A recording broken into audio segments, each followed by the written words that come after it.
taking a break from his busy schedule of hand-washing and rewatching Tiger King. It's time for BSing with Big Nate.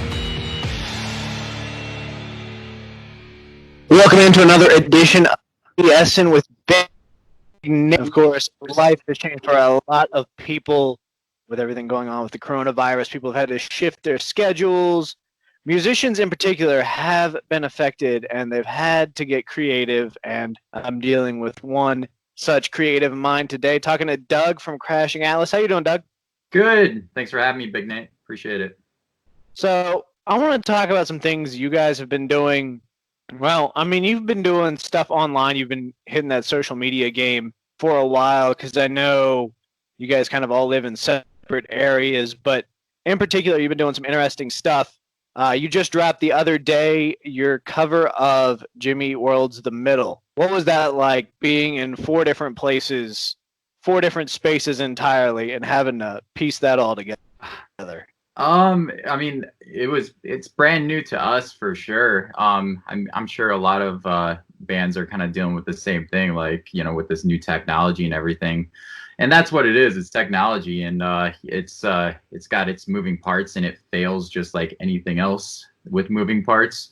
So it was a lot of trial and error getting it to the product that you guys see. But it was so fun. I mean, it worked out so well.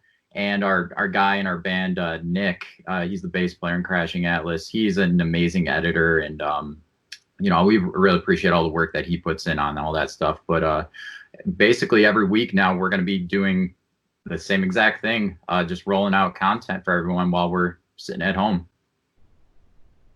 So what do you have on the agenda? You're going to be rolling out content. You've got more covers you're working on. Are you guys working on any originals? Yes, a lot. So every week we're going to be putting out one of those covers. Some of them may be more acoustic-like, but next week's is going to be an all-out, just a plain cover. It's just going to be fully electric. I mean, I will say it's going to be people expect this song out of us just because of who our lead singer is. I'll just say that. So, and I think a lot of people might know about that. So, yeah. Yeah, but besides that, we're working on a new record. Actually, Nick and I were just jamming last night, kind of doing the same thing like, you know, we're doing right here, just face to face, and you know, just putting ideas together. We have way too many ideas floating around right now, and we're just kind of deciding what the record's going to kind of shape up to be. I feel like now more than ever is the time to get creative, to get fun, to get adventurous, and think outside of the box, because we've kind of been put in a scenario where we've spent so many years inside the box, very linear thinking. You know, you go to work, you do your thing, you're interacting face to face with people, and I appreciate the creativity that's come out of all of this. What have you learned the most from this? That musicians are some of the best entrepreneurs on the planet. We'll do anything and everything to try and make a dollar. To me, this it's just another thing that we've had to learn, because the music landscape is just ever changing nowadays, and it's just another thing that was thrown at us that we kind of had to figure out in order to you know, keep our name relevant per se. So yeah. All right, and then let's talk about the remote aspect. Going to get a little technological here, just because I'm fascinated. You have 4 parts in the Jimmy Eat World cover, where vocals are bass, drums. Mm-hmm. How does that work out? How does the timing match on that? So basically, I mean, if people want to know, it's not us actually playing the song together in real time. We all record our parts separate, but all the videos that you are seeing are videos of us, you know, playing the song in that real time, though. But it's edited in a way where it looks like we are playing together, because we obviously can't do that because of if we could, we would, but you know, as you know, even right now, we got a tiny bit of lag in that. Slightest bit of lag is what's going to throw everything off. So that's why we do it the way that we do it. smoking mirrors. That's what I like to hear. That's the best part of a music performance is the showmanship and what it takes to get it to happen. Right. You guys have also been doing on your Facebook page hangouts, which I love because it gives people an inside look, but it also helps keep you guys engaged with each other. How did that come about? We used to do them a lot more. A lot more like back when we were really hard touring it, but we kind of just like looked at each other one day and we're like, well, we're remote anyway. Like, well, why don't we just show them like what we're up to? Like, I mean, because at the end of the day, like all four of us, we live pretty normal lives, and like we just want people to see that.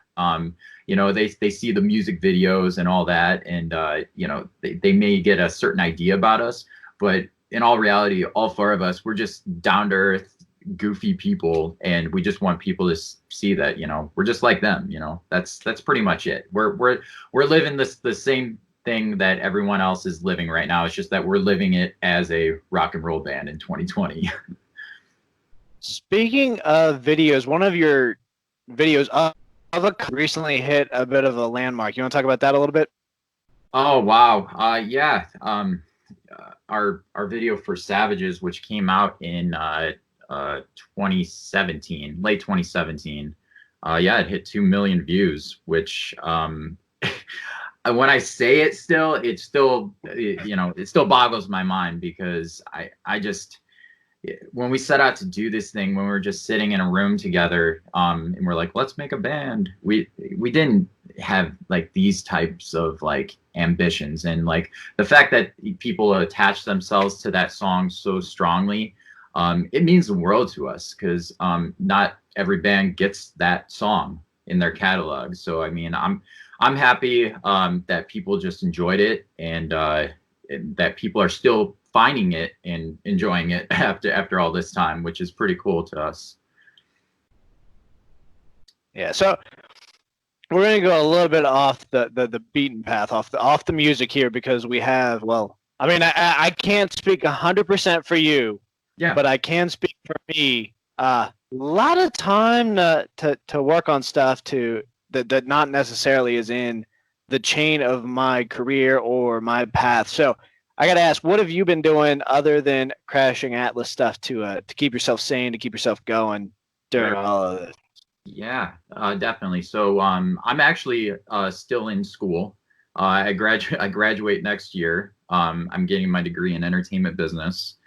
So I graduate next year, and when I was actually going to the physical campus down in Orlando until they shut it down in mid-March, and then we went full online, and that's kind of keeping me busy in between all of that stuff. I'm ecstatic about actually finishing school. I never thought in a million years that I would have my bachelor's degree done. So I'm definitely going to give myself a pat on the back as soon as that's done next month. No, I think you've certainly earned it. What's the first thing you're gonna do once we can interact with the general public again? Very first thing, I don't know. I mean, I think it's just the small things for me. It's just just being out and about with everybody, and them not looking at you like you're crazy, and then like I'm looking at you like maybe you're crazy for being out, because we're all dealing with the same stuff, like we got to go to the grocery store, we got to get gas, and people are, they're, I'm sure you've seen the look when you've gone out where like you look at someone, they look at you, and you're like, oh, is this too far? Is this too close? Like, I think that's just what I'm looking forward to, is just getting some sort of normalcy of that not being an issue anymore. But other than that, I'm just excited to get back into an actual room with my band, and just do an all-out rehearsal. See those people again? No, it's been really funny around the radio station. I'm gonna go ahead and relate it back to myself because, well, everyone's a little bit narcissistic.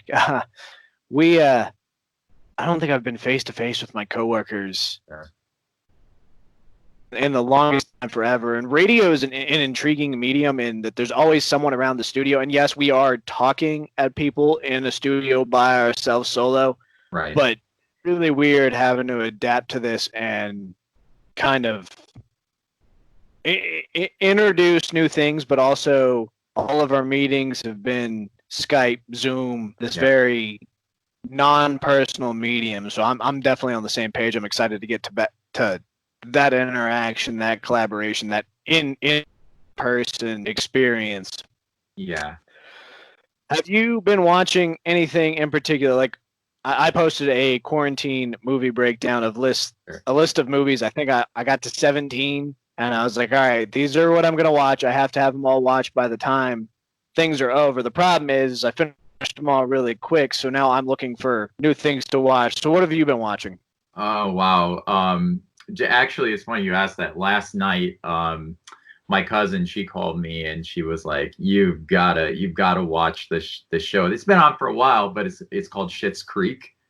And yeah, it's on Netflix. It's got Eugene Levy. It's the funniest thing I have ever seen. I'm not kidding you, Nate. I was on the floor laughing last night. I'd never seen a show that was just like that outlandish. The back of that show are prime. It's Eugene and his son, I think Dan, or the character's David. We found it just randomly on a whim. I think we were using Hulu because we don't have cable. We kind of just don't have enough time to sit and watch cable. But we binge watched that first season so quickly, and that's fastly been one of my favorite shows. So I can definitely identify with the Schitt's Creek. I'm glad you found it. I saw your post, and that's kind of what led me to bringing that up. But I don't know how far you've made it into the show, but the comedic delivery is amazing between particularly Eugene and his son Dan. Phenomenal program. Oh yeah, the scripts are perfect. Like the characters are really well developed, and it's like right away too. It's like, oh my god, these people, like, and you can honestly see, and especially the world that we're living in now, it's like, oh, you could actually see that happening. Like, you know, these people lived in this like lavish lifestyle. They're just like clueless about everything else except what is going on in their lives, and then they go to small town America, and then that's probably what would happen if, you know, a family of, you know, just stupid rich people got thrown into our world. It's spot on. It's like what was that show? It had Nicole Richie and Paris Hilton. I think it was the Surreal Life or the Real Life. The Simple Life. The Simple Life. Yeah. It's kind of like that. Yeah. But scripted. So whereas the Simple Life was unintentionally comedic. Right. Actually designed to be comedic, so the laughs are much more natural.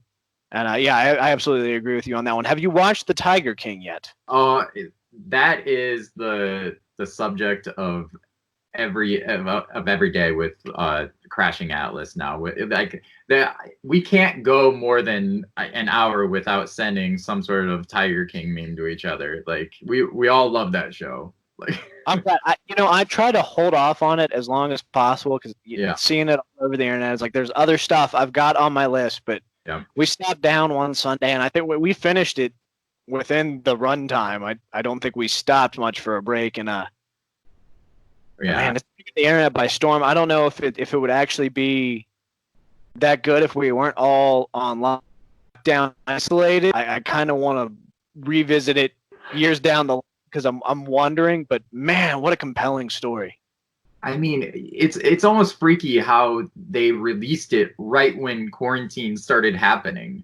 It's like, I don't know. It's like they had this like vault of shows at the, you know, the FCC, and they're like, well, we better do something to, like, you know, bring the panic down. Better release the tigers, you know. Yeah. So. Have you watched the follow-up episode yet? The Tiger King and I with John McHale? I hate that's a good and bad thing about like the internet and like, you know, you scrolling through Facebook or Instagram or whatever. But I heard that it was a giant waste of time, like that 8th episode. I'm almost scared to watch it. No, I haven't. I'm almost scared to watch it. You know, I don't want it to ruin the mystique of what I just witnessed, you know? See, I fall in the same boat as you. So I ran into the exact same thing online. Everyone's saying it's a waste of time. So I'm waiting to find somebody who's watching and says, no, you have to watch No Dice the R. Right. I mean, just watching all of the music videos on YouTube, I mean, I think that's enough to get you through after the show. So. Well, I don't know how deep you've dug, but apparently that's not even Joe Exotic singing. No, it's not. I forgot what the band is. They're the Johnson City Band or something like that. But yeah, I mean, yeah, he didn't write or sing any of that stuff. Well, right when the first music video came up, and I was like, and they tried to portray him as a singer, I was like, that's not his voice. Like, you know, he's like, oh, God dang Carol Baskin, like, you know, like, there's no way that beautiful baritone voice is coming out of that guy's, you know, because you could tell when somebody speaks almost how their singing voice is gonna be in a way, you know. Yeah, I mean, absolutely. Yeah. I kind of thought the same thing. Is there's no way. There's just it absolutely seems impossible. But that makes me wonder, with you guys doing your cover series online, will you guys be playing I Saw a Tiger? I brought it up. I mean, I got some radio silence. I got some side texts, you know, that saying, maybe we could actually pull it off. And then, you know, we come back down to earth. You know, I don't think we would actually do it justice. I don't think anybody should do it justice except for Joe Exotic lip syncing to that song. So it's like the weird reverse Milli Vanilli. I think you guys could kill it. I think you guys could have some success with it, some traction. I'm not in the band, so I'm not in a position to make these decisions, but you've got my vote. Nice. If you want to, you should go for it. Nice. I will promote the hell out of it. Just something to consider in your back pocket. We don't know how long this thing could go on. You guys could run out of things to cover. Just keep that there. Absolutely. Yeah, we'll put that on the back burner. We'll see what happens. We'll leave it simmering. All right, that's all I want. Is I just want you guys considering the I Saw a Tiger. The possibility was there. Yeah, it's always there. Yeah. But we'd have to do it to where we'd have to do it to where Marina is actually you know, we're almost doing it like ballad style, because it has to be completely serious to like make it even more funny. Yeah. Oh, yeah. You can't ham it up. You've got to really go whole hog on it, as it were. Mm-hmm. Good. All right, so this is Doug, Crashing Atlas. You are listening and viewing BSN with Big Nate. Tell them where they can keep up with what you guys are doing. Anywhere at Crashing Atlas. You know, we're just like everybody else in today's world. You know, with the streaming, as far as our fellow musicians go, you know, on Spotify, the YouTubes, you know, the good thing is we're the only Crashing Atlas in the world. So, you know, you type Crashing Atlas into any platform, that's us. So it's easy to find. There you have it. I will go ahead and of course, I'm going to go ahead and provide the link to the middle cover as well, because firstly, I love Jimmy Eat World and love you guys doing that track. And of course, tag Crashing Atlas, you know, get all the social media out there for you, your website as well. Thank you for joining me, Doug, and hopefully we'll talk to you down the line. Absolutely. Thanks, Nate. Appreciate you having me on.